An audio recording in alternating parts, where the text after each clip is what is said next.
The North against South. Brother against brother. The Civil War is the bloodiest in American history. Victory will take far more than brute firepower on the battlefield. Technology, communications, logistics. It's what happens behind the front line that will ultimately decide this battle for America's future.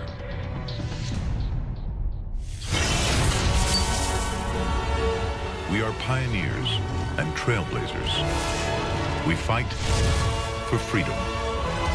We transform our dreams into the truth. Our struggles will become a nation.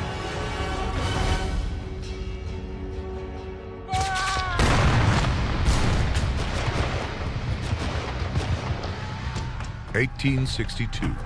The Civil War is at its height. North and South locked in a bitter conflict for the future of America. A new kind of bullet has brought this war to a terrible deadlock, bringing death on a scale never previously seen in warfare.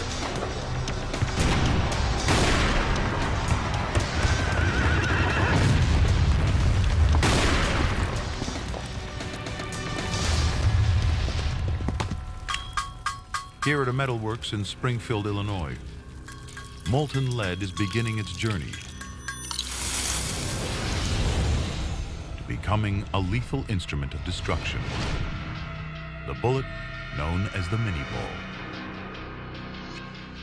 This crude piece of lead is the primary reason for the unprecedented levels of slaughter in this war. Invented in France, just an ounce in weight and half an inch across, one person can cast 3,000 mini balls an hour. Each one of these simple bullets can rip through a man's body in a fraction of a second. The mini ball is used by North and South alike. Demand for this killer bullet runs so high that an entire industry springs up, supplying mini balls to the front line.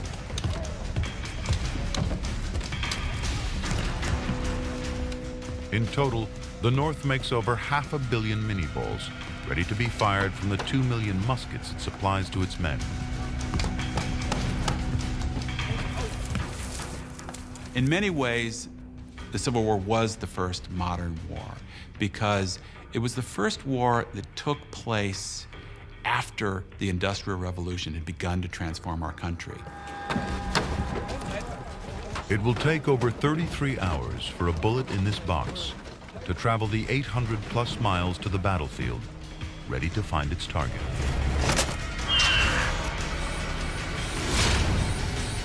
The new musket is much faster to reload than traditional weapons. Load the gunpowder, ram down the bullet,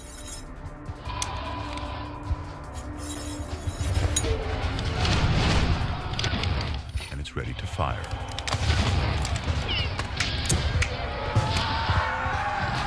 Imagine warfare where your ability to load a musket faster than the guy with the other musket would determine if you lived or died.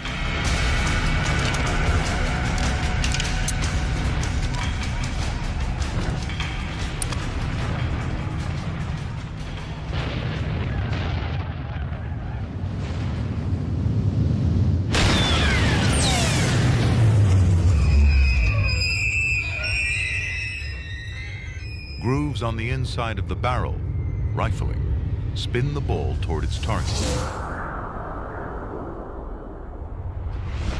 The improved accuracy and range are a deadly combination.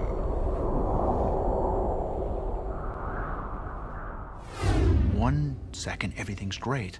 The next second, your buddy's head's gone, or his arm's flying off.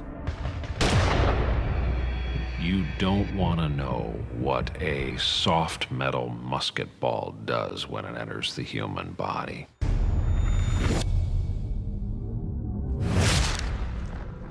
On impact, the bullet flattens out. Bone shatters and splinters.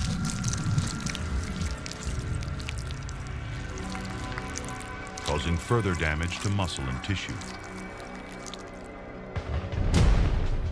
More often than not, the result of a direct hit, death.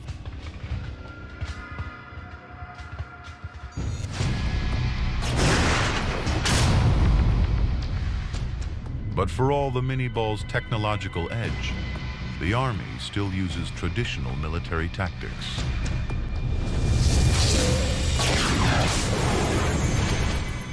What made it particularly tragic was modern technology meeting much more ancient tactics. So the death rates were truly appalling. The troops still face one another openly in lines across the battlefield. But the Mini-Ball is accurate over a range of 600 yards, easily spanning this distance. And it can be reloaded 8 times faster than a traditional weapon.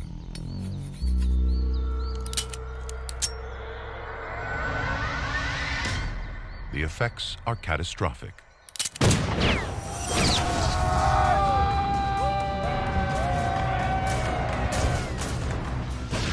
The kill rate increases dramatically compared to previous wars.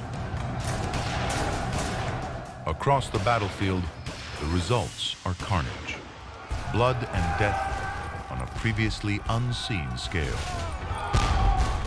They killed each other in droves, in lines, and in piles. Soldier Alexander Hunter writes, "One lay on his face with his body almost in 2 parts. Another was shot just as he was taking aim. One eye was still open while the other was closed, and one arm extended in a position of holding his rifle, which lay beside him on the ground." The troops on both sides must live in the middle of this untold death and suffering. Horatio Chapman records the experience in his diary. The dead in some places were piled upon each other, and the groans and moans of the wounded were truly saddening to hear. Some were just alive and gasping, but unconscious. Others were mortally wounded and were conscious of the fact that they could not live long.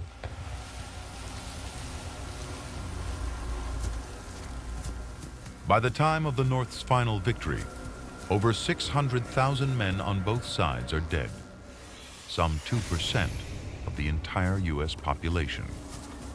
In current population terms, that's the equivalent of 6 million people.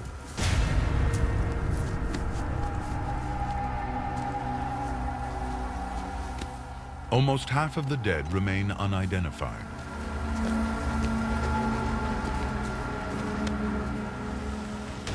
The fear of dying forgotten on the battlefield leads soldiers for the first time to begin pinning their names and units on their uniforms. These crude, early versions of the dog tag will make it possible to identify their bodies after they're killed.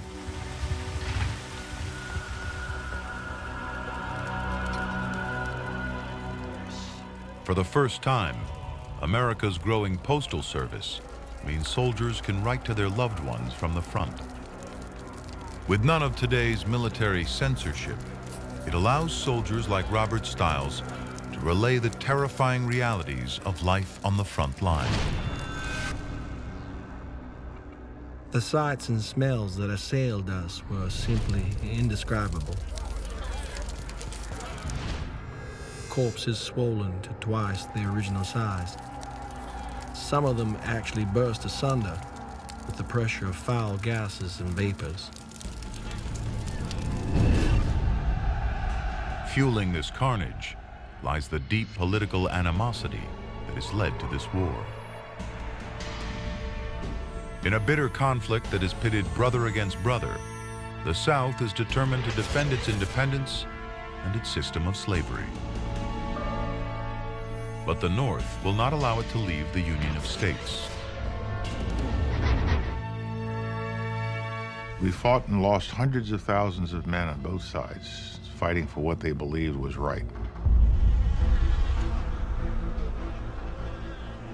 The unholy alliance of new weapons and outdated battle tactics means a body count on an industrial scale. The war is locked in a bloody stalemate. Neither side can land a decisive blow. In this bitter war of attrition, victory will come to the last man standing.